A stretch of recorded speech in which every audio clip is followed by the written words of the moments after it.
So where do I start? First, you just got to make a commitment that I'm going to be different tomorrow. I'm going to make a move and I'm going to start it. Second, you got to not be afraid of the failures. You got to know that you're going to fall short at times. What do you do with it?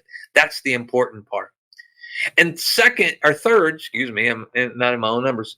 You got to realize when you do fail, you don't start all over from scratch.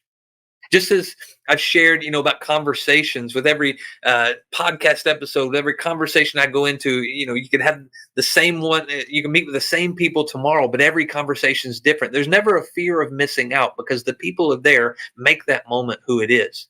In every failure you have to understand that you are smarter than you were when you started. So why would you go back with the expectation to start where you started? Because you're not who started the first time.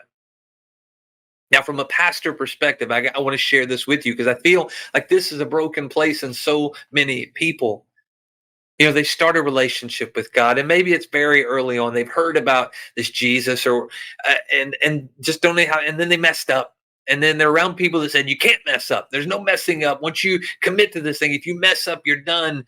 You're backslid. That's a word that's used a lot. You're backslid. Oh, you're so then because of the voices in their life that tell them they're messed up and they're not saved because of something they did that is a learned habit, a learned behavior before they met Christ, and there's a church world that thinks that you just magically get whitewashed of everything that you've ever done and you're perfect now, and when you're not actually saved. That's a broken and lost mindset. Get that out of there. So I'm here today to tell you there's somebody that's listening to this who started this journey, said, I'm going to commit to it, got around the right people, or maybe didn't get around the right people, and you slipped and fell and you messed up. And now there's this voice in your head that tells you, see there, you're always going to fail.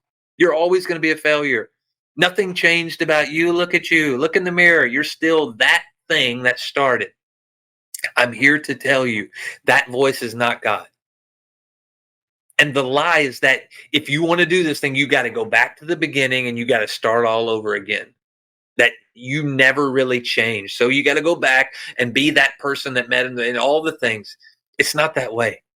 If I told you to ride your bike from A to Z and you fall at C, do you pick your bike up, carry it back to A, and start riding again? No.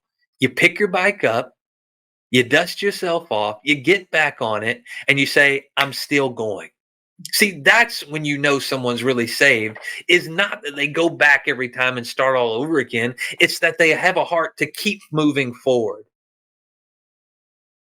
Those that go back and forth over and over, because there's a lot. Guess what? We've built things in certain sects of Christianity that says, you know what? You can do whatever you want as long as you say, I'm sorry for it every week. Those are the people who constantly get on your bike and ride it back and forth. Start in A at the beginning of the week, messed up, have to go back and say, I'm sorry again. Guess what?